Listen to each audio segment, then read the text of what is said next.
when I think about what made me a good athlete, what made me a good student, a lot of the same things apply to why I'm good at sales enablement or why I was effective as a seller. This week on Merchants of Change, we've got Jenn Haskell. Jenn played college basketball, volleyball, and softball before starting her sales career with Kronos. She transitioned into sales enablement and has had a long and successful career in training salespeople. She is currently the Director of Sales Enablement and Training at Nasuni. Here she is, Jenn Haskell. I'm JR Butler, co-founder and CEO of the Shift Group, and you're listening to Merchants of Change. This is a podcast about transferring the skills and behaviors we acquire as athletes and military veterans into becoming a professional salesperson. Each week, we'll introduce you to a top performer who will help us understand how they became professional merchants of change.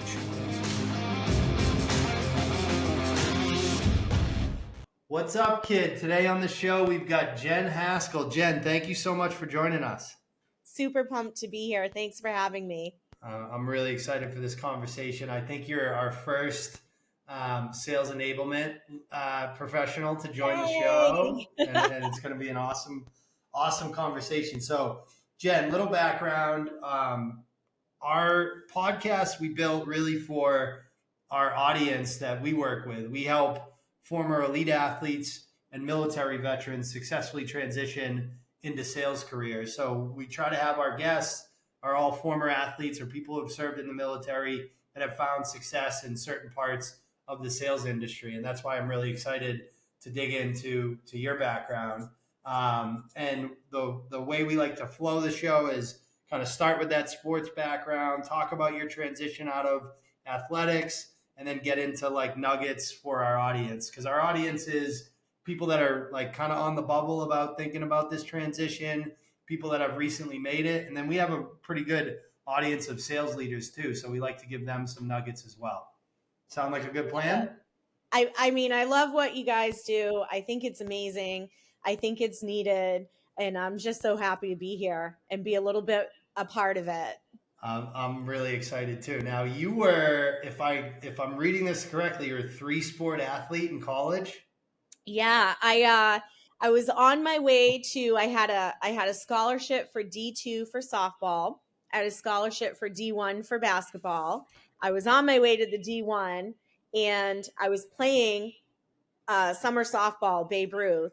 And the basketball coach at the college said, no, you're not a softball player anymore. So 2 weeks before I was supposed to report, I called the one D3 school that had recruited me that I didn't even talk to. And I said, can I play all 3 sports for you? And they said, yes. And I said, good, because I don't want anyone to tell me that I'm no longer a softball player or a volleyball player. And I ended up going D3. Oh my God. What a badass. That's unreal. Oh. What I always ask this like really broad question, and for you, I'm interested to hear your answer because you have experience across like elite experience across all 3. But like favorite memory of your sports career, like what comes to mind? What's the first thing that pops in your head? I mean, it's easy. I was the first girl at my college that scored 1,000 points in basketball. Oh, unbelievable! Yeah. Unbelievable, and like. Any like just generally like your sports experience, like things that you love, you miss the most about being an athlete growing up? I missed playing with my brothers, so I could not be more cliche Irish Catholic. I have 5 brothers and 3 sisters, and we didn't have a ton of money, but we had enough money to buy gloves and baseballs and softballs and bats and basketballs. And my favorite teammate of all time was my younger brother Tommy. We played semi-pro co-ed softball, slow pitch softball, and it was a blast. One year we actually got co-MVP. That might be the whole highlight of my athletic career. Yeah, that is amazing. And I heard you and Austin talking before I joined. It sounds like you're getting into the coaching now, youth sports coaching. I'm in the thick of it. So I have a 10-year-old daughter and I have a 9-year-old son. and they're 4-sport athletes. And I have coached everything that I could possibly coach in the past 3 years post-pandemic. Oh, that is amazing. God bless you. I'm the son. I'm the son of a high school hockey coach, so I grew up around the word. The only bad part of coaching is the parents. You know, that that is a true statement this day and age. I wish it wasn't, and I don't want to take away from the parents out there that trust me to do what I'm good at and know that I'm going to help their kid. I always say, like, I'm not coaching your kid to just be successful and win at this sport. Life gets really tough later on, and I want them to be successful at life. And the parents that let me do that, they get it. But there are some parents that have never played sports, and man, they're tough to get over that hump. Oh yeah, 100%, 100%. I have a feeling might be like asking you who your favorite kid is, but with 3 sports, you must have had like a favorite. No? Uh, you know what? I've been asked this so much in my life. Basketball is the one that I'm most intense at, that I want to win the most. Softball is the one that balances me. Volleyball is the one that I don't have to work as hard at to be good at, and it relaxes me. I would say though, softball is what I learned from my dad. He was my first coach. He was a Navy guy. He played when he was in the Navy. So softball has always been just a little more my favorite than the other ones. With 1,000 points, is it a fair assumption to make that basketball was also your best sport? Like, was that the one you were the best one at? No, I mean, I don't want to brag. I feel kind of weird about this, but I was nationally ranked in softball. I'm a Wow. power hitter. I'm 5'4". I'm tiny. I had these old brothers that were all like 6 foot and told me I couldn't play, or I was like designated ball getter. And I just wanted to become better than them. So my dad taught me how to hit lefty and righty, and I became that my nickname was like Big Poppy. Teams would put the Big Poppy shift on. And if you don't know Boston sports, you have no idea that reference. Shame on you. Shame on you. Yeah. I think we have a large following in Boston, hopefully. Oh my God. So 3-sport athlete and a switch hitter. Like we've had Navy SEALs on here. We've had NFL alumni. I'm officially making you the most badass guest we've had so far. Yes. Let's go. Oh, so cool. Well, let's talk now. Let's get into the transition a little bit. How clear was your path, like going into your junior senior year for you? Like where were you at mentally from a career perspective as you were wrapping up college? No clue. No No. clue. I actually was a sport management major. And if I didn't have this big family and we had a lot more money, my goal was to get a law degree, and I wanted to be the next Jerry Maguire. Like I wanted to be an agent, but that's just not how it happened. I ended up starting at a company because I was the nanny for this family, and their aunt worked at that company. And that was sort of how I ended up in the corporate world. Once I was there, though, I realized I love to teach, I love to coach, and I love the art of selling. And then it just naturally evolved into perfect fit. This is what I want to do. I want to lead sellers into being the best versions of themselves and making as much money as they can. That is so cool. So did you do sales? Like were you a salesperson for a little while? Yeah, you know, it's funny. You look at my resume, you looked at my LinkedIn, you'll never see the title seller. I've had to sell myself my whole Oh yeah. life, Oh right? yeah. I've had to, and I have sold. I mean, when I Yeah. worked in corporate education, I had to upsell training. I worked at a part time job for a while at a ski store, and I used to sell so much ski apparel. And the funny thing is I've only skied once in my life because I was too good at basketball, and coaches used to say you can't ski. But I learned everything about skiing, and therefore I was like this expert, and I would have people walk out with like $2,000 in apparel. So It's and listen, working in enablement and working in training, that is a sales job. Like you need to get people to buy into the curriculum and buy into the work that they need to do to like take the most advantage of it. Don't you think? Oh, 1,000%. First of all, you've got people that are going to look at you and think that you're a trainer. And what is the first thought most people have when it comes to training? Someone's telling them to be somewhere they don't want to be, to learn something they don't want to learn. And it's usually a person that is so textbook, they've never actually walked a day in the same shoes as that seller. So, one, I had to sell myself as far as, don't let the resume fool you. I know how to sell, and I'll prove to you right now. At the end of this conversation, you're going to want to hire me because you'll be like, yep, she just demonstrated how to sell. And then, two, it's like getting your stakeholders on board, your leadership team, your managers, and then getting your sellers on board. They have to trust you and they have to know that you understand what a day in the life of a seller is like. Totally, totally. I when you made that decision over to getting into that training space, was there parts that you were like hesitant about that you eventually got over, or was it like this is what I was meant to do because of that teaching and coaching background? I remember when I first started, was I hesitant? Yes. I was literally 22 years old, and everyone else on the team was towards the later half of their career. And we were doing this certification where you had to present back to your peers. Now, everyone in the room had delivered this curriculum at least 15 times in the past month. And it was the first time I was delivering it. And I remember going home and freaking out. And I was like, nope, I need a new job. I need to give my notice. I can't do this. But then I did it. I kind of, just like you would a game, right? I pushed through it. I forced myself to be comfortable with being uncomfortable. And then I came out of that and I was like, they don't know more than me. I'm a younger generation. I have a different approach and I need to use this to my advantage, which is exactly what came from having a sports mindset. Totally, 100%. That adaptability, we talk about that adaptability so much. Like it's the environment's going to change. You're going to wake up on game day and it's raining out. You were going to go with your air game. Now you got to go to the ground, right? Like it's going to happen all the time.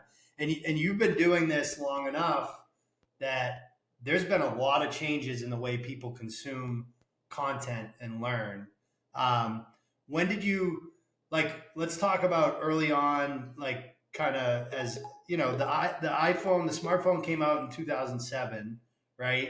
And I think that now it's been around for like 16 years. And that's really, really affected the way people consume content.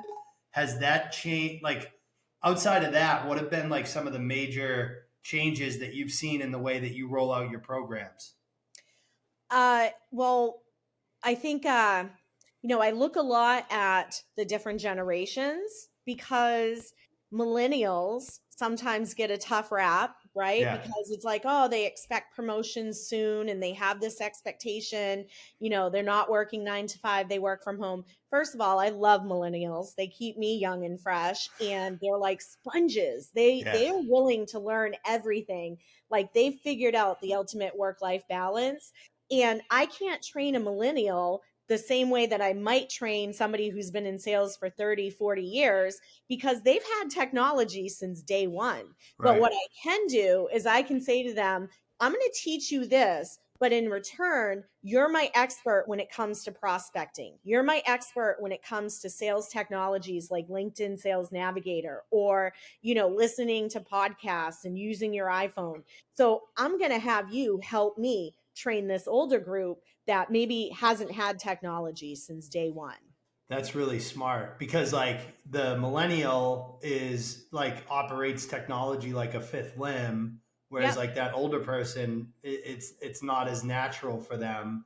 So getting them bought in by saying, hey, I need your help to get these folks spun up. That's really good. And then now what you've done is you've just bridged the generational gap and you've made them see what they can both bring to the table. Now you've created one heck of an environment for them to strategize and to work off of each other. Totally. Now I'm a millennial in theory. I think I'm an 84. So I think I'm like the old millennial. I have the unique experience of getting out of hockey practice at 15 years old and using a payphone to call my mom on 1-800-collect and be like, "Hey mom, practice is over, come pick me up," before she had Yep. to pay for it. But then I also had, Facebook came out like my senior year of college, and the iPhone came out a couple years after that. So like I'm kind of that weird middle stage. But now you've got like Gen Z, right? And Gen Z they were 7 when the iPhone came out, and they grew up on Instagram and TikTok. How Yep. is that new like short consumption of content? Are you starting to see that impact the way you're teaching? Well, yeah, I mean, you can't roll out a 70-page playbook and say, read this and learn from this, right? I actually think that group does a heck of a lot better with coachable moments. Like they love if you say, I got 10 minutes on my calendar that's available. So I never schedule 45, 30-minute meetings with that group. I schedule 10, 15-minute meetings because that's what they respond to. And I say, in the next 10 minutes, what do you need to cover? What's most important to you? And let's bang that out and get you ready for either the call that's coming up, or, maybe you have to finish a proposal or a pre-call plan or something like that. So the way that they absorb information is like quick hits, and you got to Yeah. understand that. Data sheets, Slack messages. Do you guys do any with like since COVID? Like, is there a piece of your curriculum that's delivered digitally, or is it all mostly live stuff? I am always going to follow a blended learning approach. There is going to be, self-paced learning. There's going to be hands-on practice. I am big on the hands-on practice. I think that it's more sticky when it's actually helping you drive your conversations or helping you drive an actual opportunity that you have. So I'm always going to do a combination of those things. Usually the self-paced stuff is like if I need to set the tone so that when we are all in person in the same room and I've got the, millennials and the older reps and, everyone's starting on a clean slate, same level. Yeah, yeah. The key point there that I'll call out is like it's blended. You cannot just rely on self-paced training. You can't Yeah. just rely on like classroom training. You can't just rely also on like real life practice. It has to be that combination, right? Like Yeah. that's what really works. Yeah, exactly. And like going back to your question before about sort of the younger generations, they respond really well to certain technologies like a call recording software. This Yeah. is something I'm passionate about because I've implemented a call recording software at every company I've been at. And I think if you do it the right way, people aren't thinking, oh, this is Big Brother is watching. They actually realize the benefit to them. And that younger type of seller, they really love the concept of being able to go back in and listen to that game tape and get the coaching from their peers and then also their direct manager or enablement. I love that. What we found, we do like a big chunk of our training is digital because we're serving, anywhere from 400 to 600 athletes and veterans a month, right? If Hmm. we did everything person to person, like our business would be dead because Yeah, we just couldn't afford it. it'd be And too much time and money. totally. So what we found was we did a revamp recently of our training where we had a lot of video, flip cards, multiple choice, things like this. But what we had to do was on the video side, we cut anything that was over like 4 minutes long Yeah. because we can see that they're just like they're not watching it. And if they're Yep. watching it, they're pressing play and leaving the room. Anything over 4 minutes, especially that younger generation, it's not necessarily going to stick with them, you know? No, the 4 minutes, you're spot on. Think about, you already said like the TikTok trend, the YouTube shorts, the reels on Facebook. What are those? Those are like 20, 30 seconds of content. So Yep. even that 4-minute window is going to get chunked down significantly as far as attention span is concerned. Yeah. I What I want to see more companies do though, I would love to see more companies build other components into their learning plans, like shorts as well as podcasts. as well as snippets of podcasts. Hopefully this recording, there's going to be a few key things that we say, and like we should start getting in the habit of pulling out the 25 seconds of the most poignant statement in that conversation. 100%. Yeah, that's exactly what we do. That's why I started the podcast originally, is so I could litter these short clips into the training. Like, and we use it obviously as a marketing tool too, but that's the big reason, is so they can hear from people like you how to think about this whole profession. You made a comment at the beginning that I really liked, that one of the reasons you went down this route, the teaching, the coaching, but also your appreciation of the craft of sales, right? The art and the science. Could you just add a little more color there? Because I think it would be a cool kind of take from you. Yeah. When I think about what made me a good athlete, what made me a good student, a lot of the same things apply to why I'm good at sales enablement or why I was effective as a seller. It's so much the planning and the practicing beforehand to prep yourself and to get ready and to become faster and to become more audible ready, to understand when you should pivot. And I think for me, that was like the realization I had. My whole life, I knew how to manage my time because I had all these things I was trying to juggle. So I knew how to prioritize. I knew how to focus when I needed to focus. I knew how to prep, and I knew how to execute. And then once I was done, I knew how to go back and say, did I do everything I wanted to do? Or could I have done it better? And what will I do differently next time? It doesn't matter if it's life, if it's sales, if it's sports. All of those things are what you need to be a successful adult. Yeah, it's so true, and the parallels between sports and sales are just, they're endless. Like, it could go on forever. I really feel like that. It could, right? And like when you're an athlete that has played competitively your whole life, you still get that level of competition in the sales world, right? Totally. You're still trying to win. So there's nothing that energizes you more. Even me, I'm not closing, but you know what? When I have a new hire that joins, and I just did, we had a new hire that came in September, and I think the average deal cycle now is like, it takes 381 days or so for a new hire to close a sale. Well, I just had a guy, granted, he's amazing. On the chart, he's everything you want in a seller, but he just closed his first 2 deals within his first like 4 months with the company. Wow. So it goes to show you, like, if you have the right recipe and you feed the right food to the seller, it can happen. They can become productive pretty quickly. Oh, absolutely. That's an awesome stat right there. A big part of our audience, like I said, these are people that have never sold anything, and we're trying, as you can imagine, we try to put them in companies where training and development is a big part of the culture, right? So in a lot of cases, they're walking in and there is a sales enablement function. Sometimes there isn't, but for the most part, there is.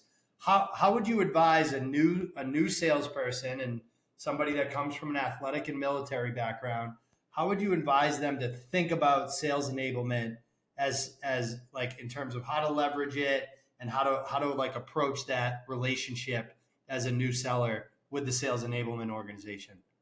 I'm going to flip the script a little bit, if you don't mind. I love it. Because I'm actually going to tell them before they even join the company what they should ask during their interview process. I love that. Is that cool? That's cool. That's cool. All right, good. Listen, you want to be successful, and it's not all about the company trying to figure out if you're the right person for them. You've got to figure out if that's the right company that's going to help you be successful. And one of the questions that you can ask is, tell me what your sales enablement function is. And what you're going to get for an answer, some companies may say, oh, they work with marketing, they create content, they do some training here and there. All right, that's pretty minimal sales enablement, in my opinion.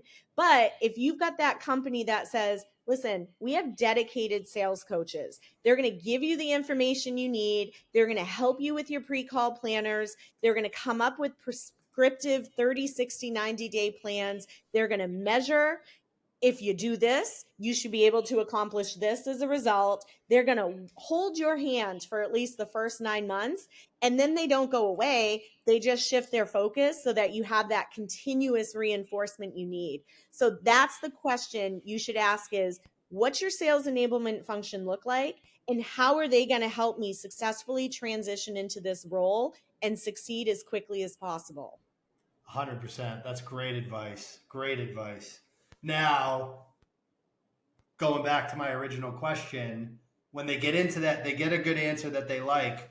What's like the operating rhythm? What's the engagement that these guys and girls should be thinking about when they're sitting in the seat and now they've got access to this great sales enablement function? How do they build that into that operating rhythm? Because it's like, here's a new tech stack, here's a new product, here's a new ICP, here's all these new people that you need to get to know.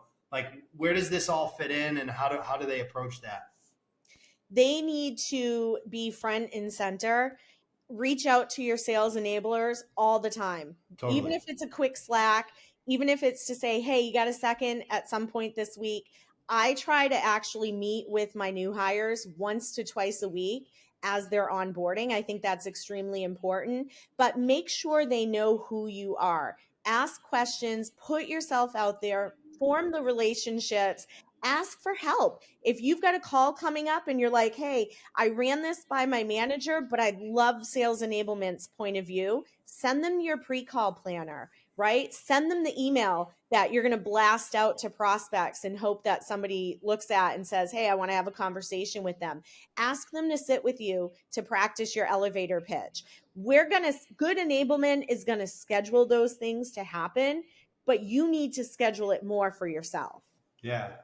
I think that ownership piece is really important because you need to have that your whole career, right? Like if you need to start building that muscle of like, not like entitled isn't the right word, but like don't expect it, like go and get it, right? Like own it. You know what I mean? Yeah, you have to choose your own destiny, right? Success doesn't just happen. There isn't a person out there, athlete, professional, corporate, like Richard Branson. There's no one out there that has achieved the ultimate level of success without putting in the work and grinding day after day. And I guarantee you, if you are that new seller and people see that you're reaching out to them to get what you need to succeed, they're going to call you out for that in a positive way. They're going to say, that kid's a go-getter, and whatever you need, now I'm here to help you. So true. It's part of it's a huge part of building your brand internally, right? Like that. Absolutely. That pull of like help. People think that's a bad thing. That's a good thing. The more you're doing that, the more people are like, this person gets it. They want to be successful. They're willing to do whatever it takes to be successful. Exactly. The two things that I hear regularly is they're not succeeding because they don't have a fire in the belly, or I see they've got a fire in the belly and I want to help them even more than I did to start. So you can choose which one of those individuals you want to be. I prefer to be the one that's got the fire in my belly. Yeah. I love that. I don't want to give away too many of your secret sauce, but generally if Jenn Haskell was going to build like a sales enablement playbook, what are like some of the key things that are part of that playbook? And I know, it's probably one for sellers and one for leaders, right? Like, do you want to talk about that a little bit? It's definitely one for sellers and one for leaders.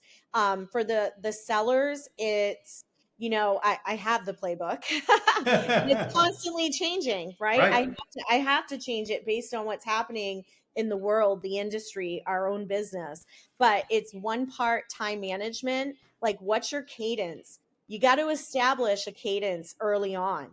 A lot of sellers struggle, and it's usually because they're struggling with time management. You have to know every single week, if you've got 50 hours that week, how much are you spending on enablement and development? How much are you spending in your pre-call game? How much are you spending in your debrief? So my playbook is helping them understand what's the expected operating rhythm.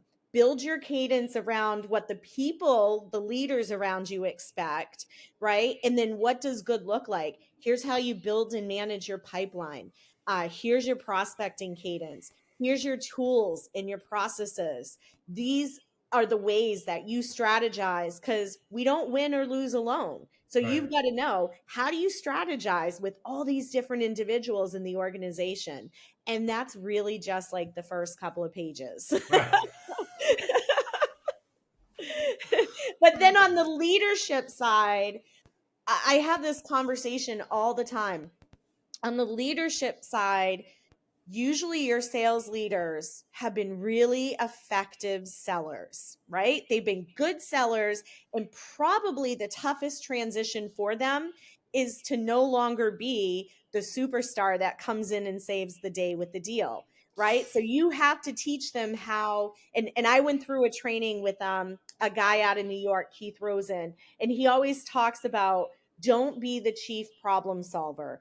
Figure out how to empower your team to get to the answer themselves. It's the only way it's going to stick in their brain. So for the managers, it's very much, it's other things, understanding what motivates their team, understanding what their cadence should be as a manager, their one-on-ones versus their team meetings, situational awareness and self-awareness, emotional intelligence, right? What motivates one rep isn't going to motivate the next rep.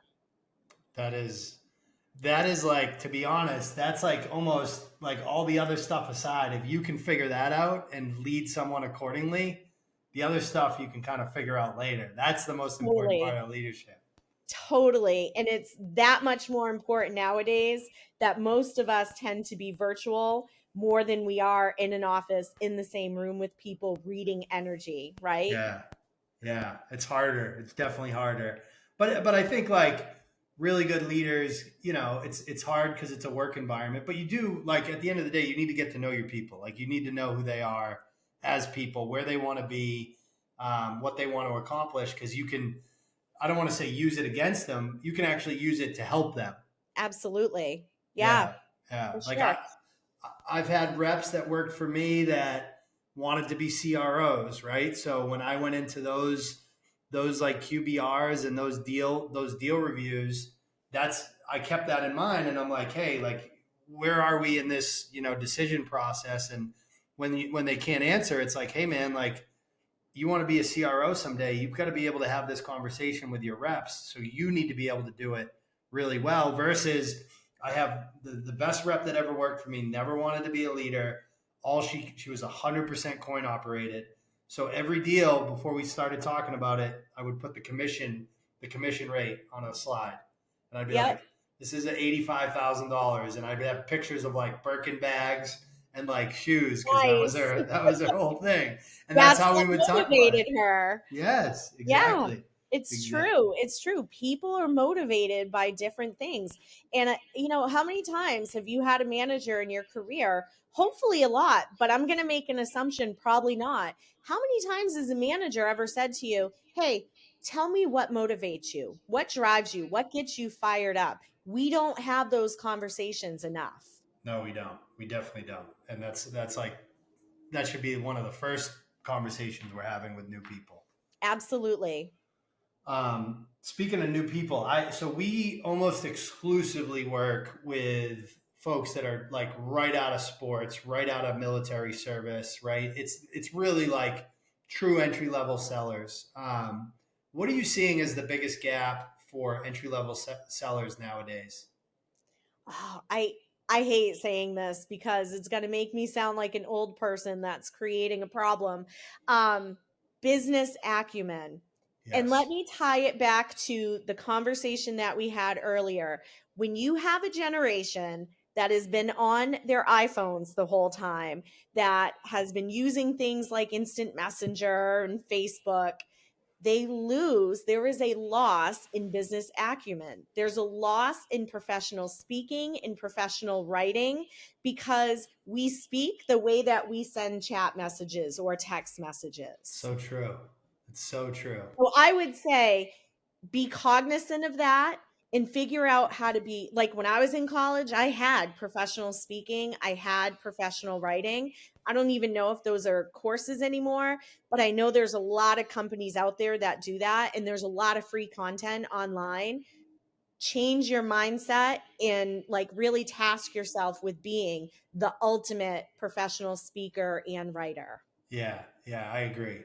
I also don't want to sound like an old man yelling at clouds, but I also see like and I do think this I think a lot like a lot of people that say, oh, this generation is lazy, this generation, that's not true. Like It's not true. there's plenty of people that are my dad's generation that are lazy. there's Sure. but That was but good. but the one generational thing that I am starting to recognize a little bit more and more is like and maybe it's different with athletes and veterans, but like the concept of like the hierarchy.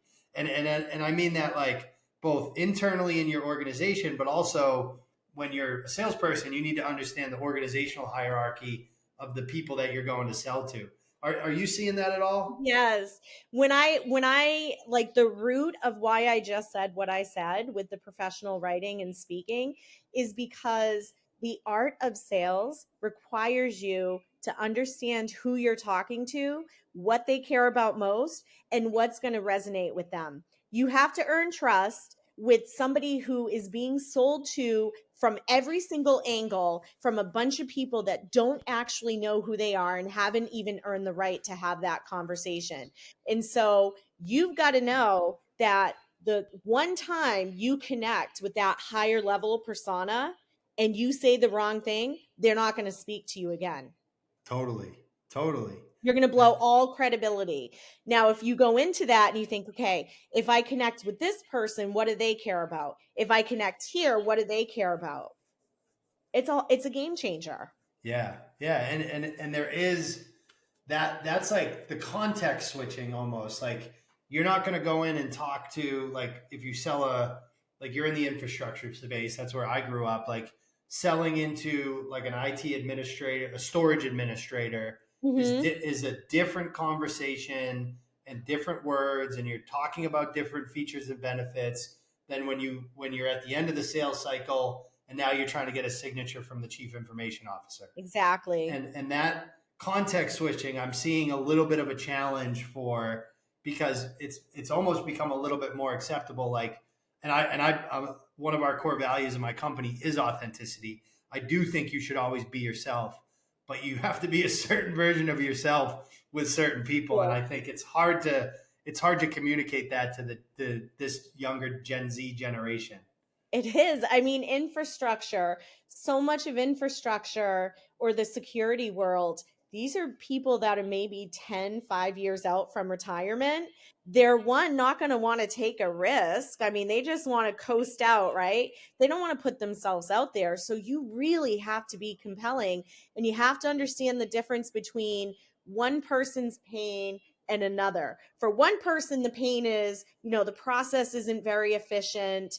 The downtime, the business continuity is a concern. The Right. ease of use is a concern. But for another group, it's like, if I don't do this right, my whole team loses their jobs. I blow my professional brand, right? I may be on the hook and go into jail because our whole network got hacked, right? Really bad things happened. And so you have to understand that. You got to speak to who you're talking to. You do. And I'm sure that impacts how you train these people. Like, I'm sure you're spending a lot of time on like personas and like getting them to understand what it is like in their shoes, right? That's a big piece of what you do. Yes, absolutely. Yeah. I mean, I do that for my tenured reps too.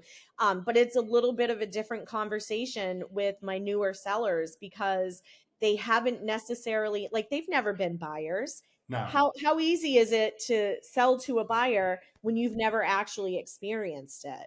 So I do this exercise with them, which has nothing to do with infrastructure or security. I have them sell a car to each other. And when we get out of that exercise, I'm like, okay, what's the number one thing that people hate doing?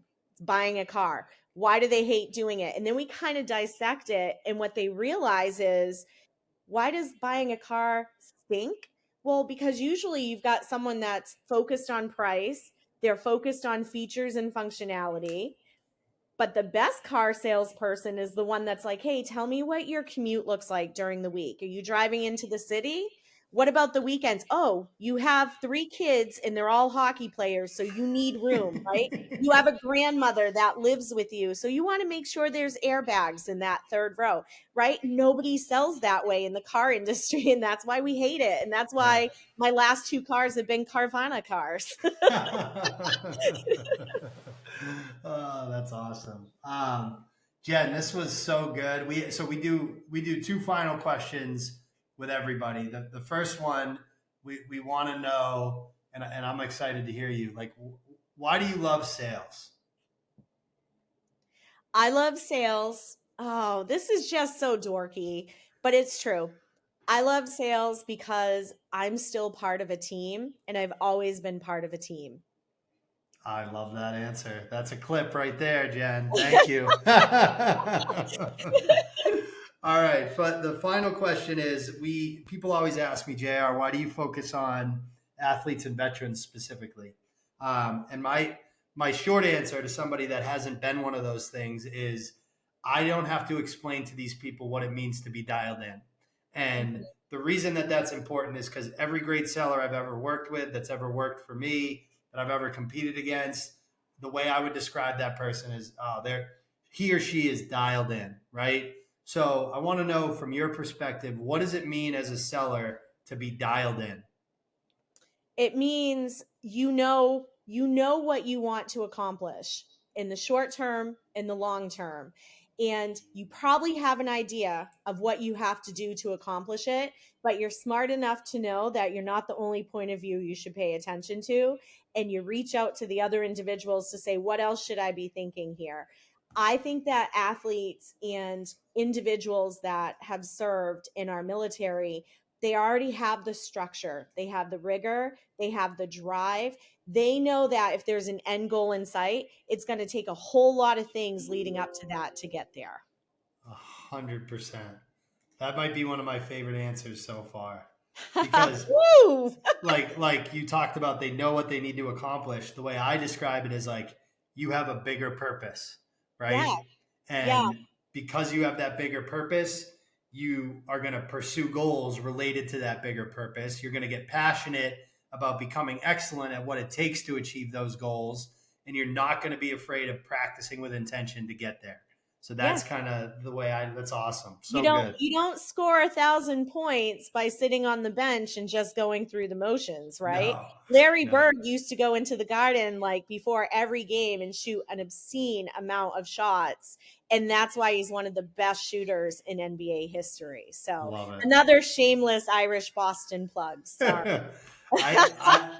I happen to share a birthday with Larry, so like that just hit my heart right there. So thank you for But do you have a license plate that says Irish 33? No, that now I'm jealous. Oh my God. Oh, that is Jenn. Thank you so much. This was so good. I really appreciate you giving us your time. No, I appreciate it more. I love what you do. As someone, to get just a little personal for like 10 seconds, my dad was in the Navy. He brought the 1st Battalion of Marines over to Vietnam. That was a special time in his life that he didn't talk a lot about. But the one thing he did say was, these soldiers give it all and they sometimes come home to nothing. What you're doing them is giving them the something that they've earned and they deserved. And Absolutely. I love that. Yep. They fight for us, so we fight for them. I couldn't agree more. Thank you, Jenn. All right. Thank you so much. Yep. This wraps up this episode of Merchants of Change. If you enjoyed this episode, the most meaningful way to say thanks is to submit a review wherever you listen to podcasts. If you're interested in working with us, please come find us at www.shiftgroup.io.